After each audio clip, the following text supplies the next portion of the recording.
All right, welcome back to Room A-108. I'm David. As always, joining me, my co-host CJ. And today we have a very special episode, special guest with us today.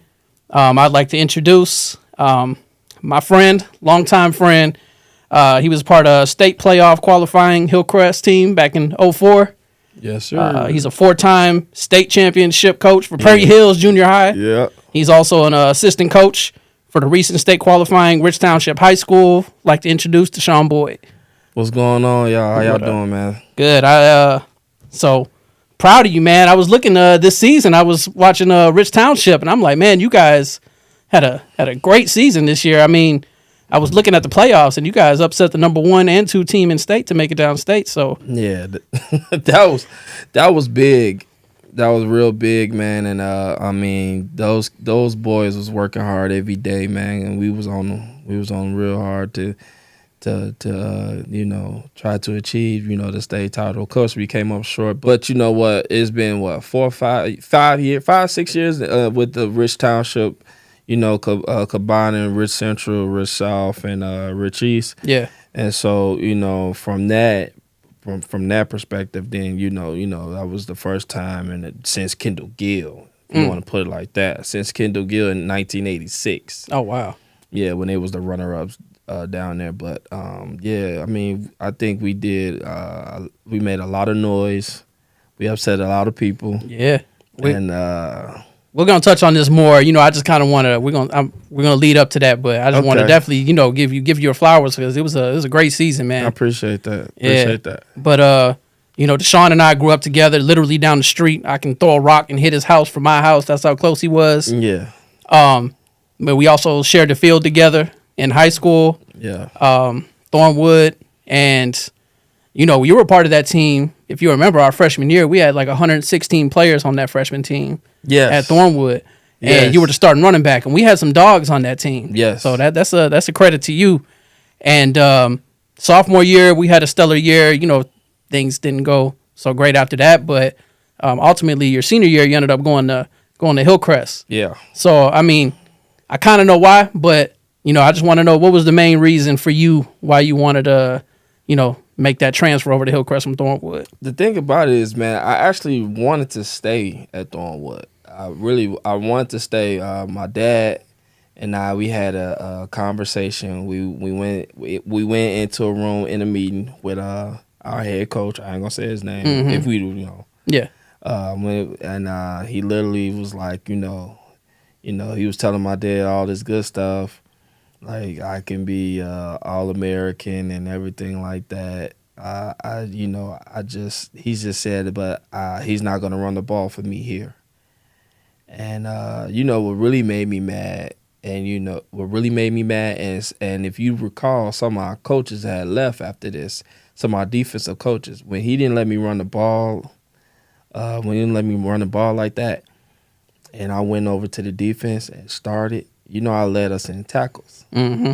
I led us in tackles, and he didn't put me up for all conference, which was shitty as hell. Yeah. That was just like, okay, man, you taking whatever your issue is, and I can say, look back over, back then I was confident.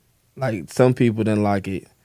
Like some people didn't like that I was confident, but hell, I backed it up. Hey, you spoke how you felt too. I mean, you definitely I spoke how I felt. And then when it was time to get on the field, when it's time to get on the court, I backed that shit up. Like I'm not scared of nobody. I'm a dog, and I'm gonna show you.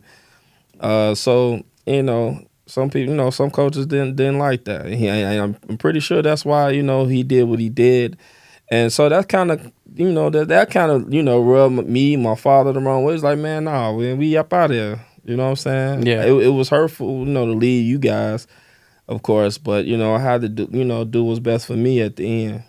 Oh, 100%. And then, I mean, it worked out because you all had a great season that year. Man. I mean, people don't understand how hard it is to even make the playoffs in Illinois. I mean, granted, we have all these classes, but just to even make the playoffs, at that time, you had to be 6-3. So you can only have 3 losses. No 5-4 teams made the playoffs. No, then. not at all. And so I mean, it worked out, man. And we were always proud of you. There was never any bad blood. We understood. So I could come to the Thornwood alumni picnic, and they'll be like, "Nah, you a traitor." Nah, Sometimes they do mess with me about it, but what I'm saying, they it's all love. Like for real, it's all love. Oh yeah. It's a family, man. It's definitely family. Yeah. So before you get to Thornwood and then eventually to Hillcrest, what was youth sports like for you growing up? Man, when the best time of my life, man. I come from Hazel Crest Mustangs.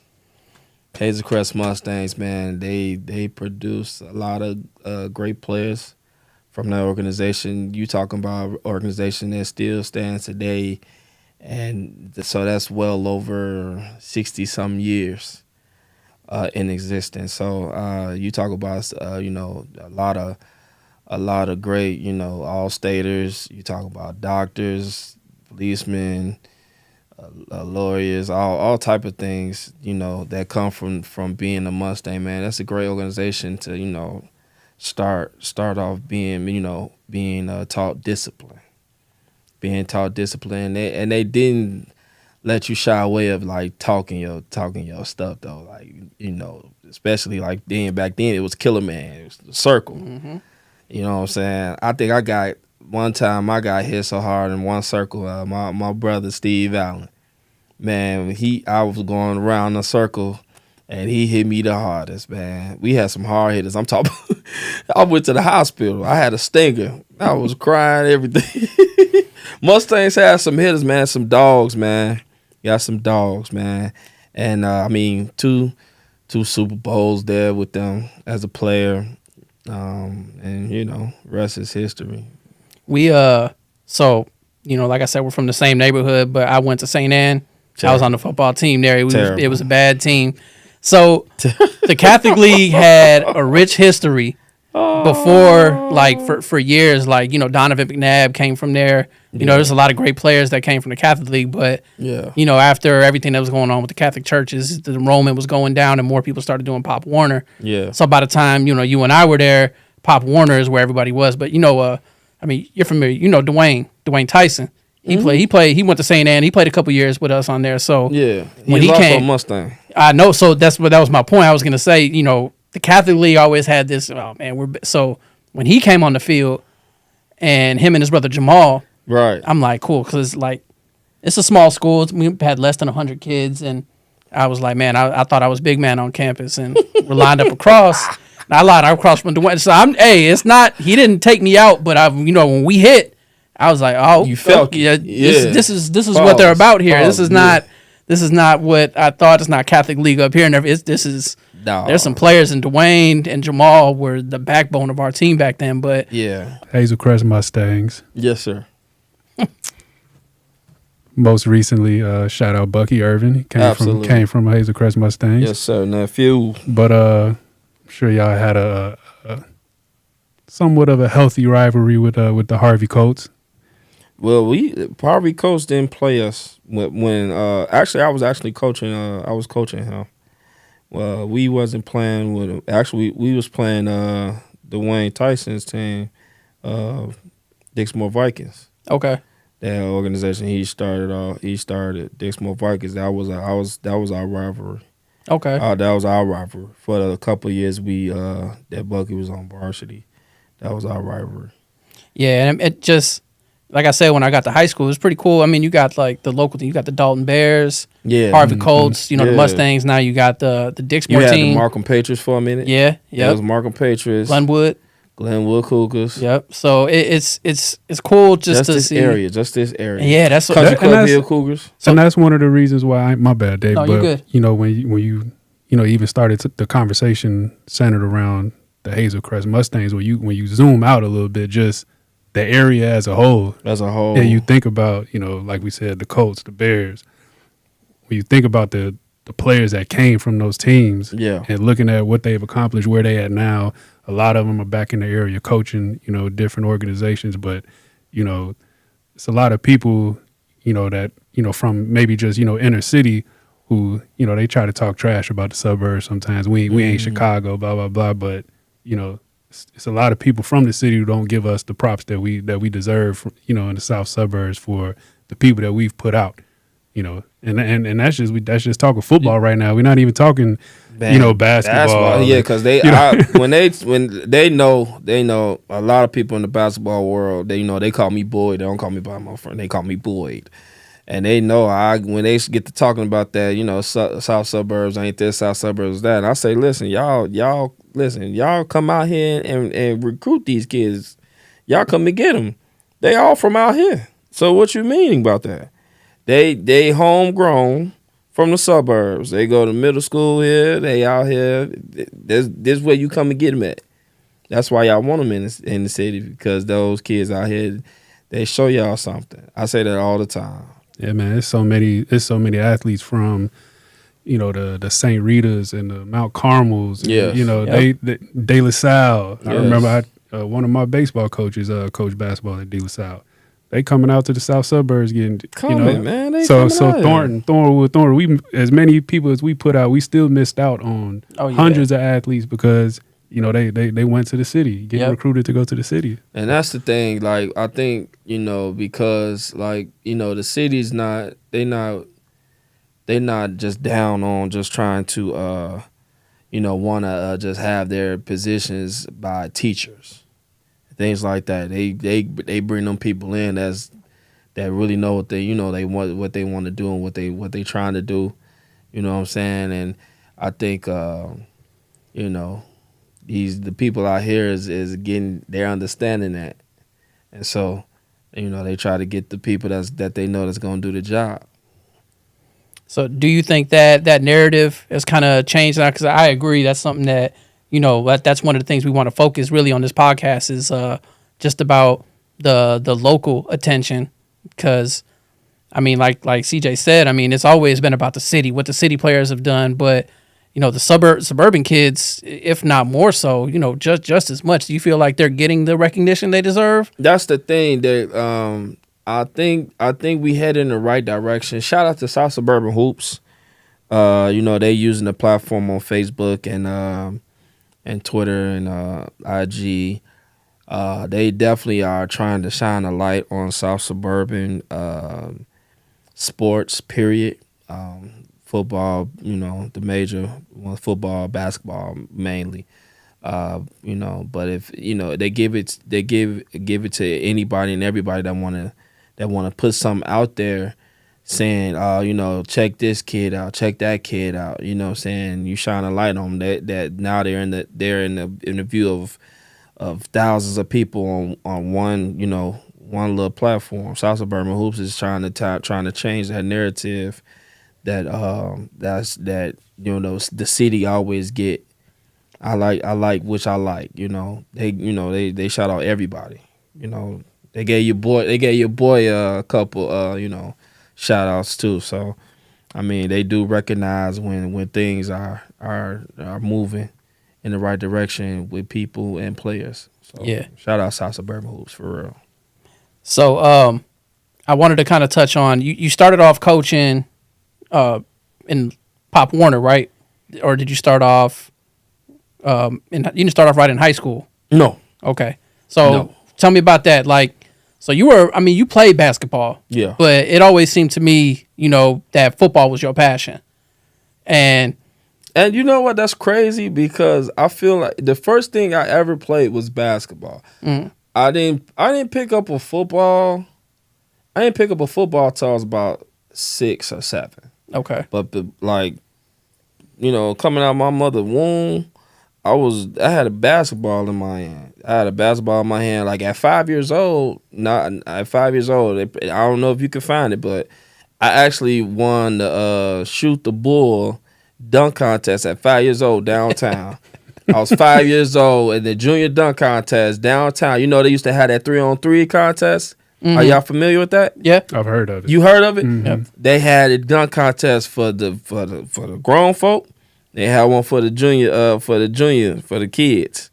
I won that sucker at 5 years old. Backwards dunk, like Dominique Wilkins. Boom! I was 5 years old. I can't find it because it's on cassette. So what? Listen, I can't. I don't know. I don't know what's that, but football. But as soon as I touched the football, though, it was like, okay, yeah, that's it. Yeah, I was like, okay, yeah, like I'm still hoop and work on my game, whatever. But football, yeah. So take us along that decision or just your coaching journey, like where you started off, where into like basically where you're at now with it. So, okay, it's a long story, but I'm gonna try to shorten it. So I'm gonna try to shorten it. We're here for it all, man. I'm trying to shorten it, man. I don't want it's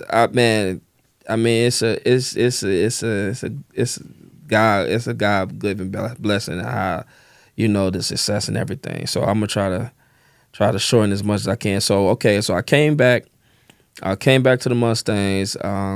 My uncle Mike Wayne, they was putting pressure on me because Mustangs, they had a couple down years and things like that. And he was like, man, we need to, the guys. We need to start having the guys that they came up from from the Mustangs, from the successful days to come back and show them, they need the young folks. I'm like, all right, I'll do it.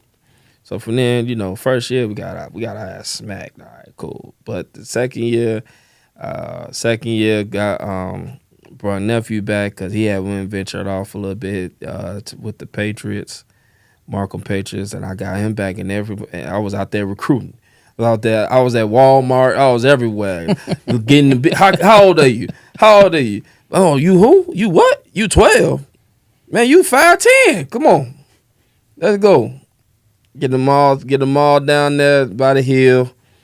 Man, built the squad up, and everything was from there. Is all she wrote. 2 years in a row, undefeated. From there, after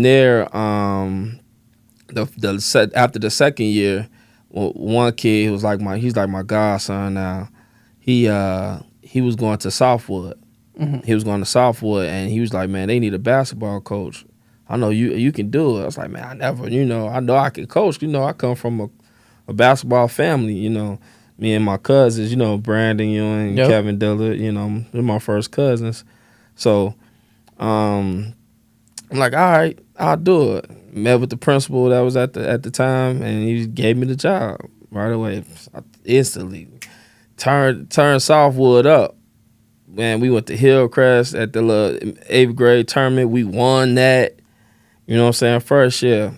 Come back, the principal's about to leave. So that political stuff go and play, man. Everybody that's with the dude, we not allowing that. So one of those particular games, I played and won was Prairie Hills. Beat them. So beat them. After the thing that happened with at Southwood, we met at saw the gas station. He's like, man, I told him I was available to coach. He's like, man, okay, bet. He called his principal right there. Hey, the coach from Southwood, he's available to coach. You want to come over? So he met up, set it up. Boom, I'm at Prairie Hills. Bring over, kids, stuff like that. I don't want to say too much. You know what I'm saying? Bring what, do what I got to do, you know what I'm saying, with the kids. If you start thinking about the history of Prairie Hill since, the last 5, 6, 7 years, you'll know what I'm talking about. And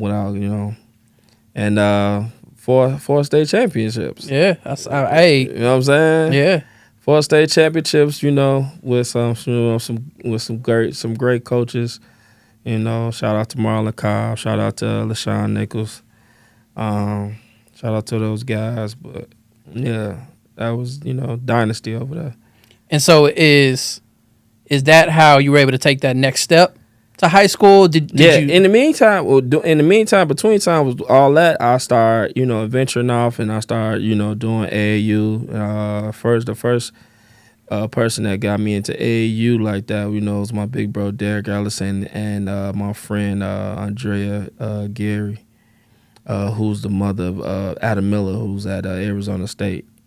Now finishing up at Arizona State. Now they introduced me to the Fire, Mac Irvin Fire, Mike Irvin, and all the Irvins, Nick Irvin, everything like that.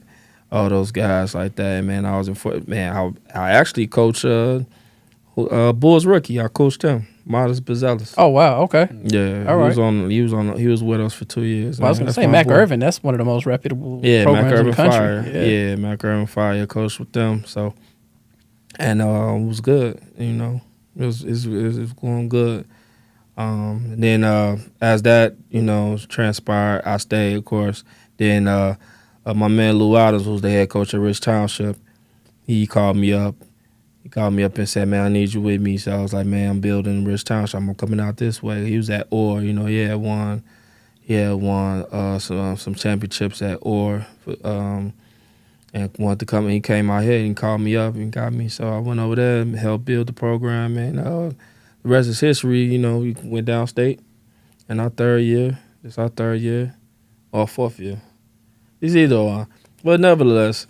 We went down. I mean, everything's just been progressing in the right direction, more or less. Yeah. And for a place, where they didn't think we were gonna be any of that shit. So yeah, we just doing things the right way, and trying to build these young men up. And I like that because we need strong men out here, for real. Yeah, absolutely. Yeah. I got a question about AAU before we dive into your success right now at Rich Township. You got a mean trajectory. You got a mean coaching trajectory going right now, man. But so my background is baseball. Okay. I got a lot of thoughts, pros and cons about the whole travel ball circuit when it comes to baseball. And I compare AAU basketball to travel baseball. You got your rec leagues in baseball, which would be like South Holland Little League, Harvey Little League, your city schools, city, rec ball teams. But then you have, the step up in class, which is the travel ball. When you look at the AAU circuit, what are some of the things you like about it? What are some of the things that you don't like about it? What would you change or tweak, to that would be to the benefit of the young boys? The one thing, we play a lot of games. A lot of damn games.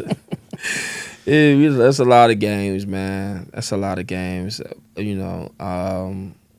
That's one thing I definitely change is, let's calm down on some of the games. 3 to 4 games it might be a tad bit. If you're gonna play 3 to 4 games, let it not be back to back. Like we hit this week, next week, this week, next week, and everything like that. That's a lot.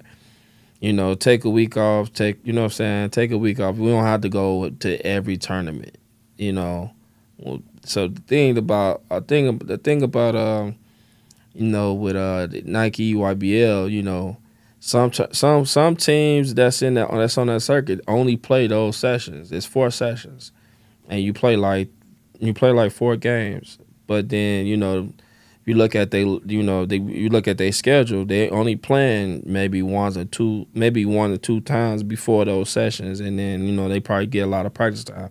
I think if it's more practice time, working on your game and stuff like that, I think our games would be more polished instead of just playing games working on your game, actually working on your body, getting stronger, getting physically stronger, and working on your skill set.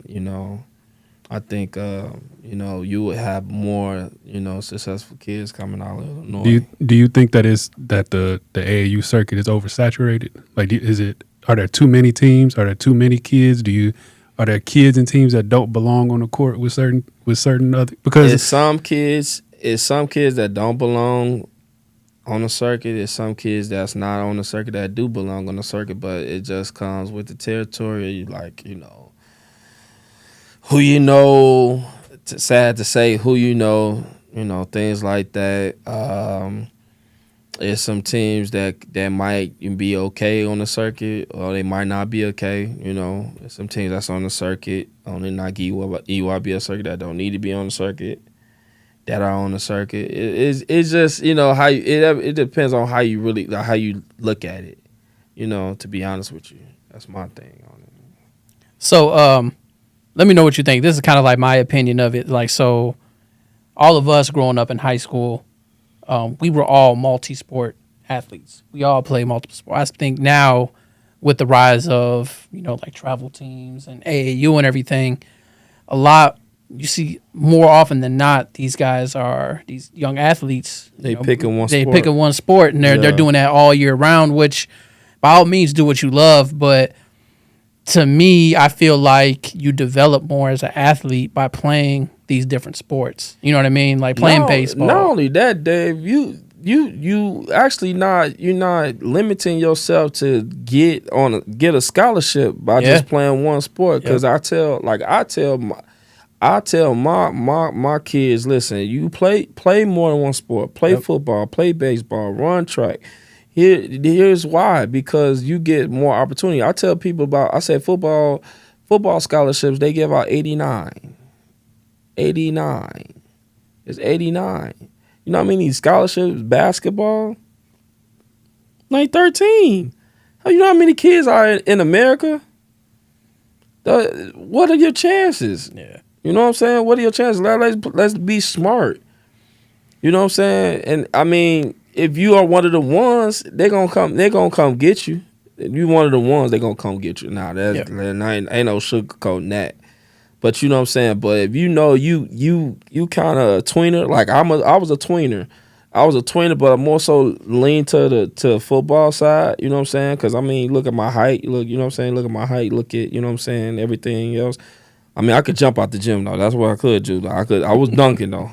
But they still going to look at your size, and, you know what I'm saying, it's the eye test. You know, it's the eye test with everything.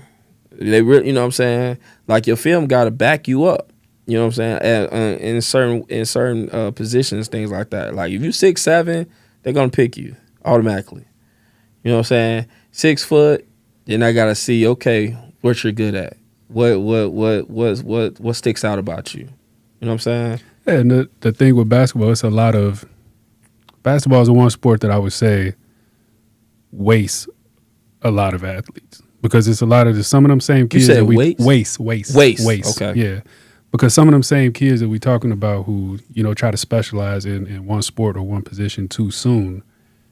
If you in basketball and you don't hit that growth spurt that you think you're going to hit, a lot of these kids end up wasting years when, hey, somebody in a football program could have molded you. Somebody in a baseball program could have molded you. Track, like you said, and they see, the KDs and the LeBrons and of the world, on the TV, and they want to pursue that. And there's nothing wrong with having, people to look up to, but you got to understand that if you 5'11" and you 6 feet and you got a basketball dream, is getting stomped out by some overseas kid who's 6'8" and could barely dribble. They'll take that kid and teach him how to dribble before they take you, because you 5'11", bro. Yeah.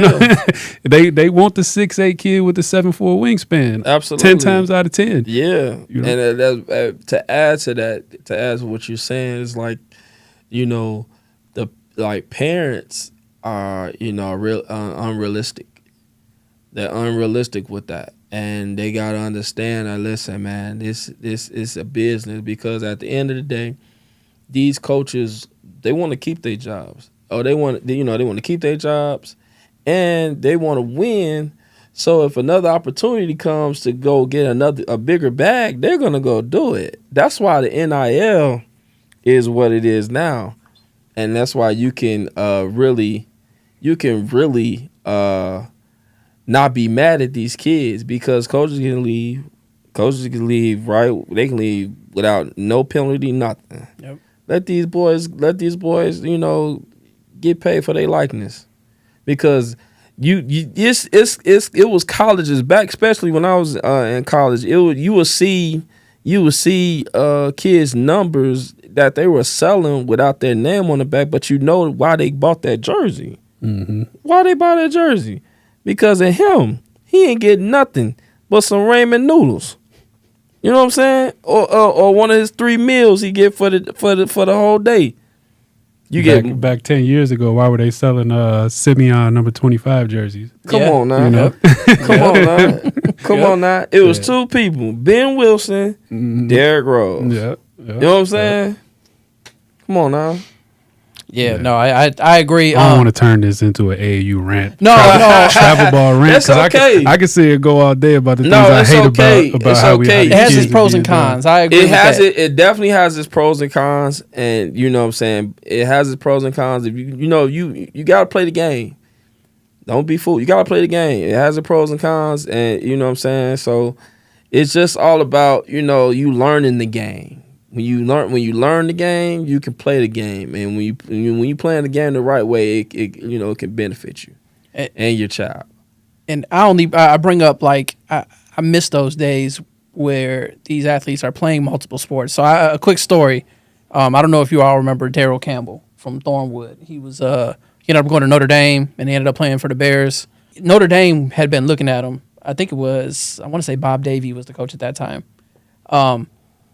And of course, I mean, he was all state football or whatever. And, he was kind of like, I don't know if we want to sign him or not. But Daryl's senior year, he never wrestled, ever. But his senior year, he decided to wrestle just because he wanted to do something active. He didn't want to just be complacent. And Bob Davie came to one of his wrestling matches. And when he saw him wrestling, he offered him a scholarship the next day. It had nothing to do with his talent in wrestling, but he saw how much dedication he put into another sport. Now, this is what our selling point was as a wrestling coach for football players.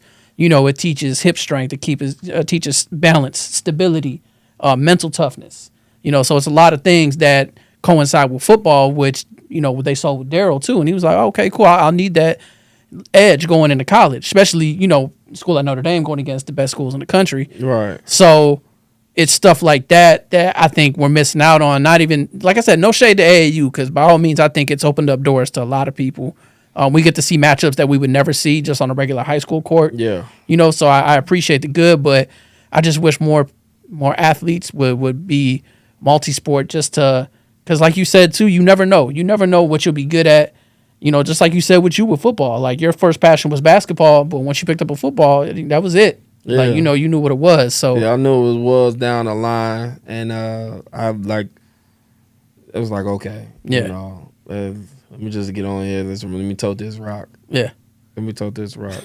I would just tell these parents, if you have a kid who's an athlete, if he's fast, he's big, he's strong, he can jump high, why would you limit your opportunities?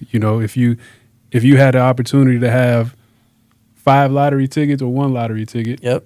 I'm pretty sure everybody here will want 5. Yeah, absolutely. You want to, increase your odds and increase your chances. But when you sit there and you got a parent, a father or a mother who, wants to look at their 8, 9, 10-year-old kid and say, no, you're playing basketball. Exactly. You're not playing anything That's else. The wrong way. It's the wrong way to go about That's it. That's the wrong way to go about it. Like the measurements have to match up, and you need to see something. It's like, okay, this kid is special. Like, if you're special, like some parents are like, okay, I don't know, but they want to push that one sport. But if you know that your kid is special in this sport, especially like basketball, and he's just a dog. It don't matter who's on the floor, but you notice him. The thing about basketball AAU world is you get noticed. Yeah.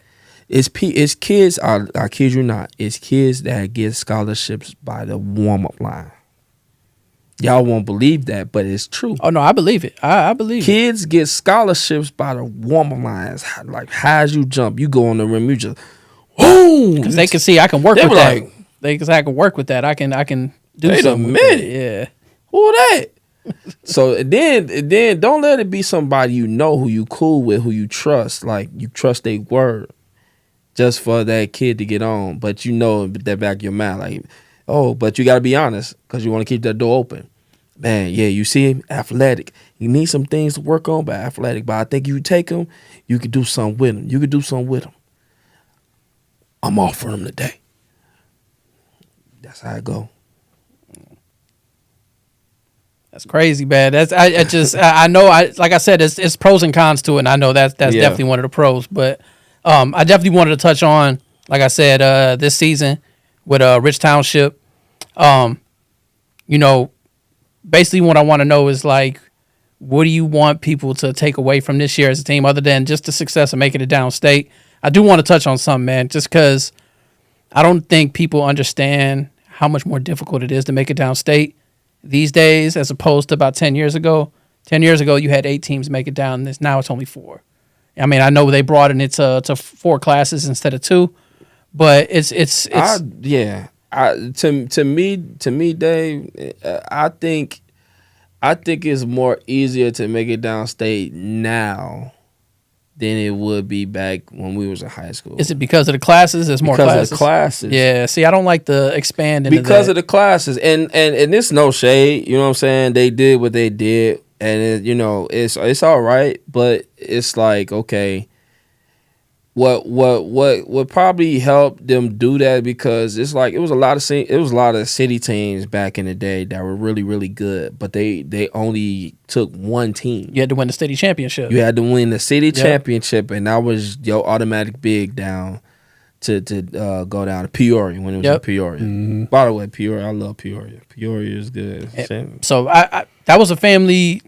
As a family vacation every single year for us. It was at U of I before that. Right. Now it's back at U of I. Yeah, so then now Champaign, I mean, that's where wrestling state finals is at too. So I mean, it's a great, I love U of I, man. It's a great environment for basketball. Yeah. Just the dome. We used to call it the clam because it looks like a clam. Right. But Assembly Hall is great, man. But just like I said, touch on this season for Rich Township, because I mean, you had a heck of a playoff run, especially with sectional finals, super sectionals. Both games went to overtime. I think Al and Jaden pretty much they showed out. They showed out, and they got their names out there. If it wasn't, it was after those games for sure. Yeah. Al was a name. It was ringing, but it was like because he went to a small high school. Him and his brother Aki, they went to a small high school before they transferred over to Rich. They was like, they doing that on the Noble League, but how they look if they were, playing this type of talent, every night. And our conference was not bad. I mean, we got Kankakee, we got Bloom, we got Creed, Thornwood, Thornridge, but so it was some decent teams in our conference, but our non-conference schedule was crazy. Our non-conference schedule was crazy, and then our holiday tournament that we host was really ridiculous. HF, Kenwood, I mean, and we beat those 2 teams to go to our own holiday. That was their only loss too in the season, was to you all. Their 2 losses are to you all. Are to us. Yep. Their only 2 losses are to us. And they were the number 1 team in state. Number 1 team in state. They was like number 17 team in the country one time. Yep. So I mean, I think we had a goal. We had a common goal. Everybody, we had a common goal. We had our ups and downs, some inner stuff, but like all teams, like all teams do. We had some things going on, stuff like that. Just trying to gel everything. Because everybody got their own agendas. The thing about it is making sure that everybody stay on the same agenda. You know what I'm saying? Regardless of your personal goals, make sure that the common goal is the one that, is what we did. We did go down there. We didn't win, but the goal, is to get down to Champaign. Fell short, but, we couldn't be more proud of those guys.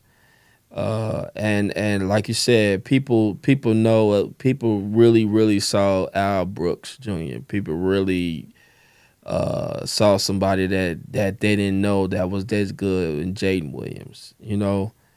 That now he's playing with Mean Streets for AU. Al and his brother, they playing for Mac Urban Fire for being unsigned seniors. They can play the spring ball to June, so they playing with them. Giving them some more looks and things like that, which is fine. That's a good thing. So, Rich Township, I think is something to be reckoned with now. I think everybody knows that, saying the program is doing well. Like our sophomores, I think they only have 1 loss for the whole year. So it's a bright future. Yeah, it's a very bright future. It's a very bright future. We got guys that are really like that are really working, off the court to perform on the court. Yeah. I think the last thing I got is I think it's cool to have, 3 guys sitting here who have spent, some time coaching at the high school level. And we all know that these kids today, they evolve era to era, generation to generation.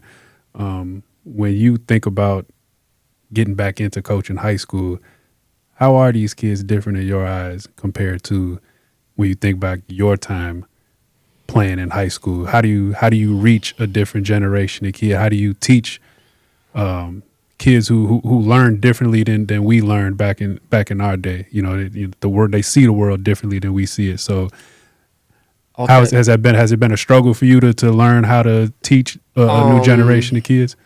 Not me. Not me, because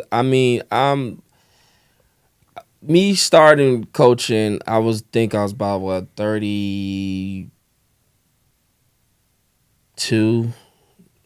maybe 31, and just being around them, hearing what they listen to, seeing their environment. Like our environment, it's a lot of 2-parent homes. There's not. That's an adjustment.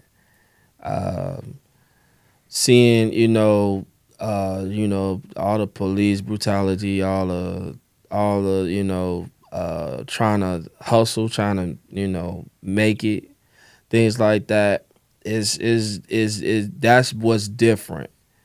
Especially that parenting part. That's what's different, and that's what, so sometimes it's, we gotta, pick these kids up, check on them, talk to them, talk about a lot of things that's going on, at the crib. You know what I'm saying? Like they might not have good relationships with their parents or they, or their guardian, whoever they, with. And sometimes their guardians don't want to deal with them. And so that's, coaches become big brothers, coaches become uncles, coaches become dads, you know what I'm saying? And that's one thing you got to know as a coach in these days is that that's what's pretty much is coming with it. You know what I'm saying? That's and for that I take on that challenge. And I embraced it because, like I said early in this podcast, is that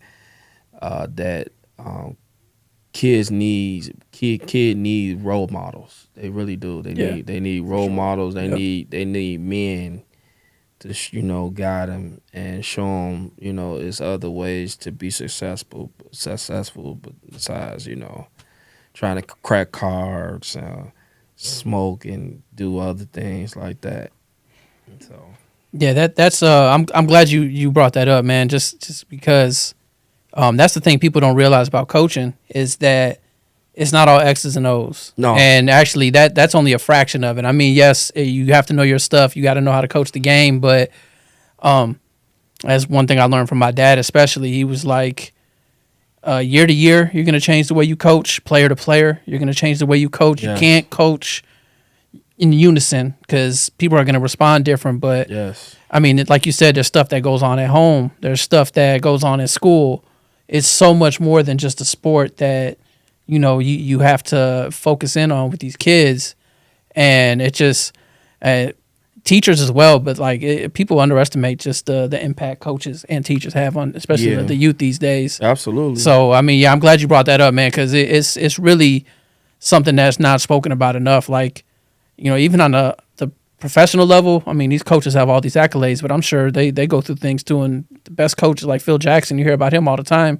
He knew how to control people on a emotional level, which is huge. That's why they a lot of people consider him one of the GOAT or one of the GOATs of coaching because it's not more so what he did on the court. Mm-hmm. Even though he had Tex winner, you know what I'm saying. But it was keeping all those different emotions, like you said, because I mean, he knew how Robin would be. Yep. Off the floor. Mm-hmm. So as long as he off the floor, and then your main players like Mike, how Mike said, I'm going to get Dennis. You know what I'm saying? I know where he at. He in Vegas, and we need to be across in New York. Yep. By tomorrow, I'm going to get him on my jet. That's crazy to understand. Like, man, he said, man, let him go, let him get it off, let him go. He'd be all right. Like, he know like Dennis was gonna be ready to play. Just let him go party, let him go get it out of the system. He just know how to deal with everybody's situation. That's crazy. Yep. Before we head out of here, man, I do want to ask you this, man. So like when it's all said and done, when your career is over with, what is it that you want people to remember DeShaughn Boyd as, other than your personal? Because I know, good father, good husband, that's a no-brainer. But as far as from a professional perspective, what is something you want to be remembered for, and what are your ultimate goals? So the first part of it, I want people to remember me as a guy that really cared about their kid. Yeah. That really cared about their kid, that wanted the best for their kid, that made sure that they was good, period. You know what I mean? Yeah. A simple thank you. I don't even like. I got a lot of kids that's in college now and things like that, and I just check on them. You know what I'm saying? Like I don't have to say anything to them now, but I just still check on them because it's a cruel world out there. They dealing with stuff. Some of them in the transfer portal. You know what I'm saying? Things like that. So they need somebody. I just want them to, I want people to remember me as a guy that always was a good guy, good character. You know what I'm saying? Yeah, I was, I'm feisty. I'm feisty. I'm grit, things like that. I don't treat my kids wrong. I fight you. You know what I'm saying? I'm that type of, don't treat my kids wrong. Let's play fair. Let's, play hard.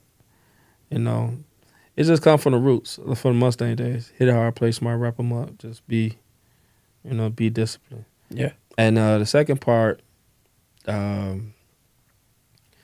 it, which was basically just what are your goals? Yeah, what do you goals, want ultimately for your professional? And my goals, of course, I definitely want to be a head coach one day.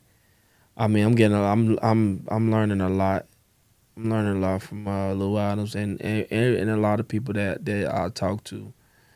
I don't want to get the names too much, but that I get a lot of inspiration and knowledge from.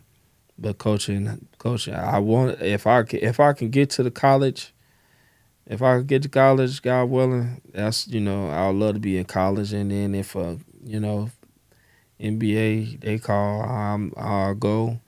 That's what I want to do for the rest of my life. I mean, that's what I found that my calling is always still be around young men and show them the way. Yeah, well, it's definitely not a lack of passion, man. That's something just growing up with you, man. You've always had that passion. Yeah. No matter what you do, whether it's whatever it is, talking sports, arguing, debating, dancing, anything you do, man, you got passion for it. So that's something I know. Yeah, man. Everything. So I have no doubts, man. And is there anything you want to touch on? We appreciate you dropping by, man, and sharing some of your story, your journey with us, man. We appreciate it, bro. Yeah. Thanks for having me, guys, man. Shout out to you guys, man, on your platform, man. It's one in a million. These, everybody behind the scenes, everything. I'll definitely be back though. So we could, besides just asking about me, but we could definitely dial in to just really talking some sports and stuff like that. And you know what I'm saying, I can break things down to you. You know what I'm saying, like. All right, so this is your intro to the world. They know who you are. So next time you come in and set the world on fire with some takes, huh? We can talk whatever. Talk basketball, football. Shout out to them Philadelphia Eagles. That's my team.